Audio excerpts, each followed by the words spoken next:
I am just sharing my personal view as a trader. Anything and everything I discuss here is for educational purpose only. I am not a CBI registered analyst or advisor. Please consult your financial advisor before taking any decision. Trading in equity market involves risk. I am not responsible for any losses incurred by following this video. Hello friends, आज के video में हम लोग देखेंगे कि कल जो share हमने दिया था उसमें से एक दो किस तरह से परफॉर्म किए हैं और कल किन शेयरों में हमें फिर से मौका मिल सकता है, वहाँ पे क्या चीज़ें ऐसे पैटर्न बन रहे हैं, क्या वॉल्यूम हो रहा है, क्या ऐसे हमारे फेवर में चीज़ है जिससे कि हमें उसको कंसीडर करना चाहिए और फिर हम लोग उसको अपने रिस्क रिवार्ड के हिसाब से ट्रेड करेंगे, इन्वेस्ट करेंगे, जो भी आप लोगों को करना है।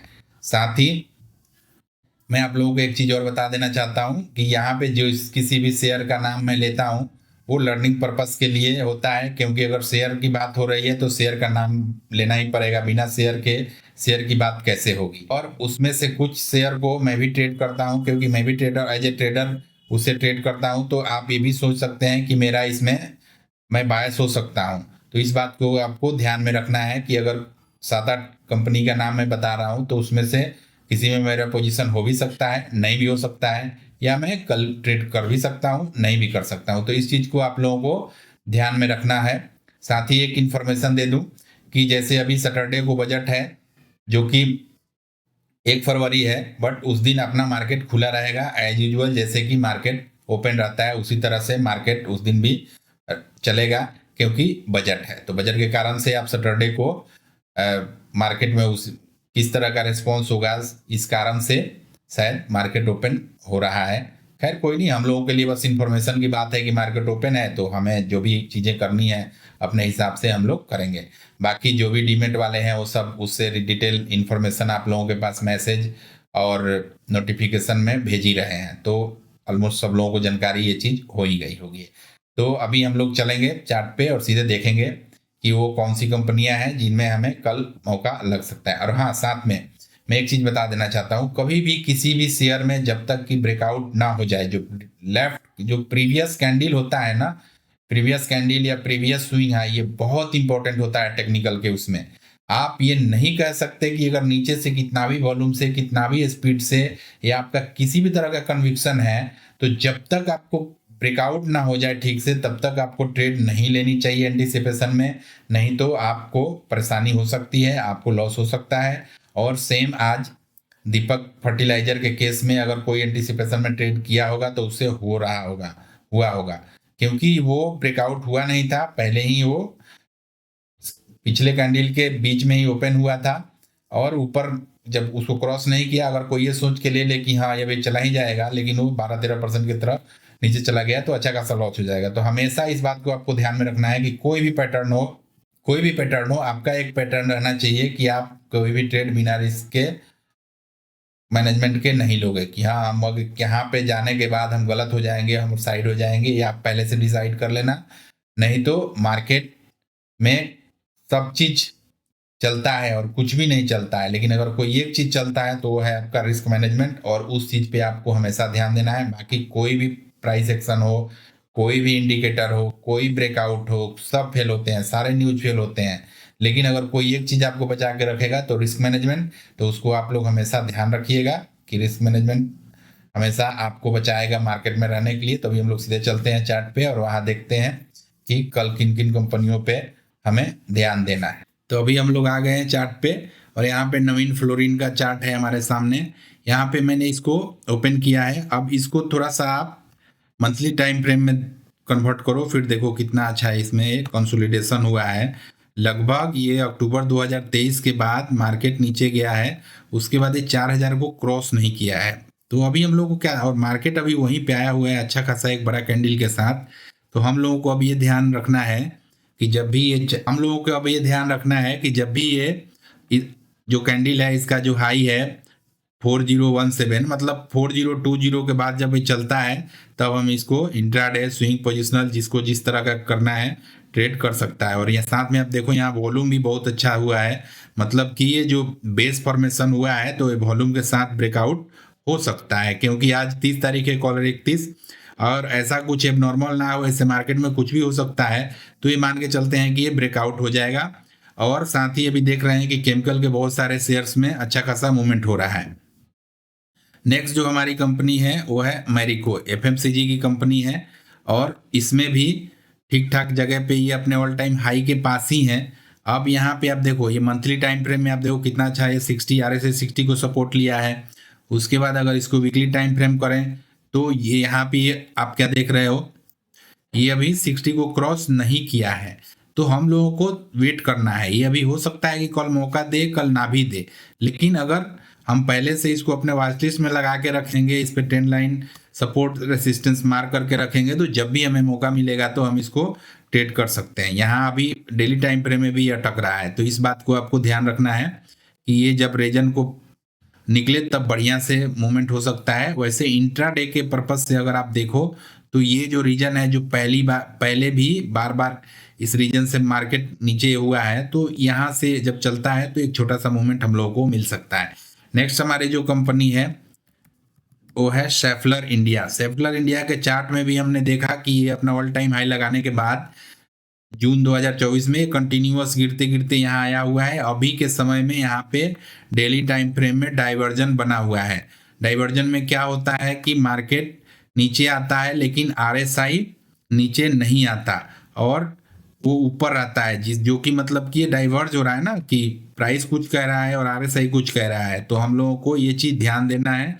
बट इसमें जब ये जो प्राइस एक्शन का ब्रेकआउट हो जाएगा तब हम लोगों को इसके ऊपर, हम लोगों को 3400 के ऊपर जब ये चलेगा तो ये अच्छा खासा मूवमेंट हमें मिल सकता है। तो ये दूसरी जो हमारी कंपनी है वो शेफलर इंडिया हो गई। नेक्स्ट जो हमारी कंपनी है वो है क्रेडिट एक्सेस ग्रामीण।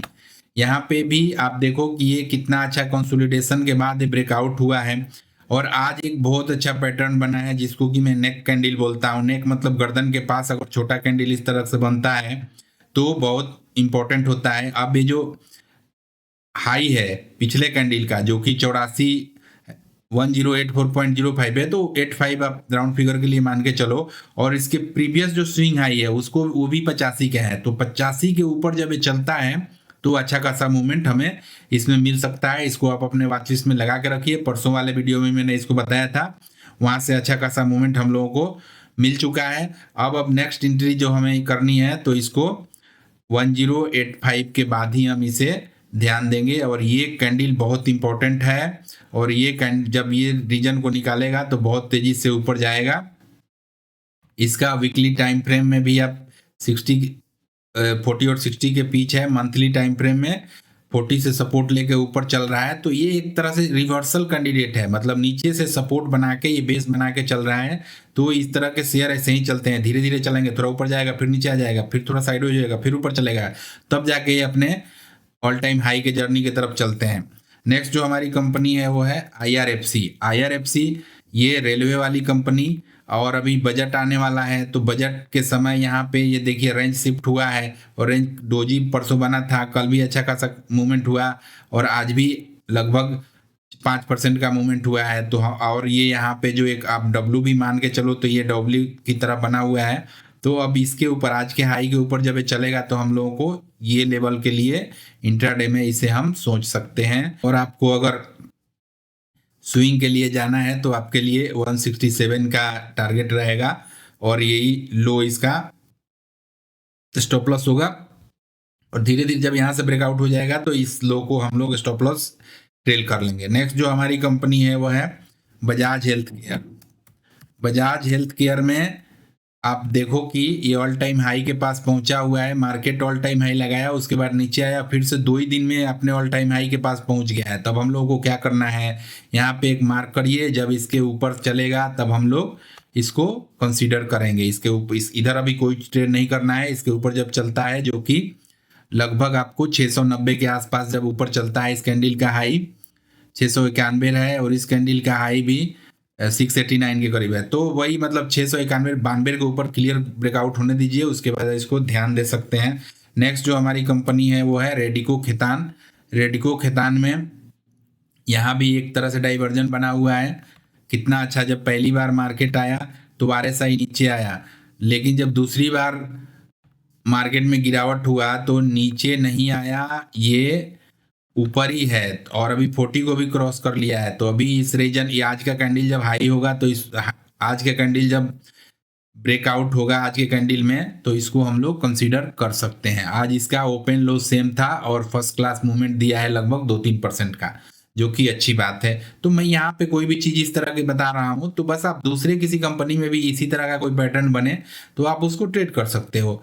यहाँ पे मेरा बताने का मतलब यही है कि आप सीख सको और उसको अपने हिसाब से कर सको, क्योंकि मैं सारी कंपनियों में और भी बहुत सारे जगह पे बन रहा होगा, सारे एक आदमी के नज़र पे नहीं आ सकता है और संभव ही नहीं है कि 12-15 मिनट के वीडियो में बहुत सारे कंपनियों को मैं यहाँ पे लाऊं। लेकिन हाँ, जो मेरा थॉट है, जो भी मैं चार्ट पे दिखा रहा हूँ, इसी तरह का आप खुद ढूंढ सकते हो और अपने हिसाब से अपग्रेड कर सकते हो। नेक्स्ट जो और लास्ट हमारी जो कंपनी है वो है नौकरी।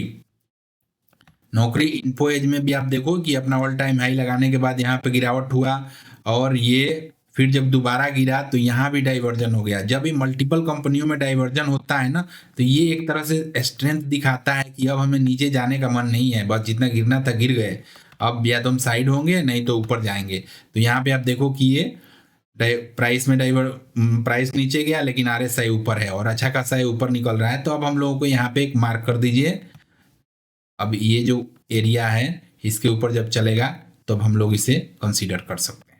तो इस तरह हमने 8 कंपनियों को देखा जिसे आप इंट्राडे में स्विंग पोजिशनर जिस भी तरह से आपको फेवरेबल हो उसे कर सकते हैं। किसी कोई पैटर्न बन रहा है, किसी कोई न्यूज है, कुछ ना कुछ चीज़ें हैं, तभी ये चार्ट पे अपना कुछ बनाते हैं, डाइवर्जन बनाते हैं, ऑल टाइम हाई ब्रेकआउट होता है। बट कोई नहीं, हमें अपने रिस्क रिवार्ड को हमेशा फॉलो करना है और उसी के हिसाब से ट्रेड करना है, ना कि केवल चार्ट को ध्यान में रखते हुए। क्योंकि कोई भी चार्ट हो, किसी भी तरह का पैटर्न हो तो फेल होते ही हैं। तो उससे अगर हमें बचना है, हमारा रिस्क मैनेजमेंट हमें बचाएगा।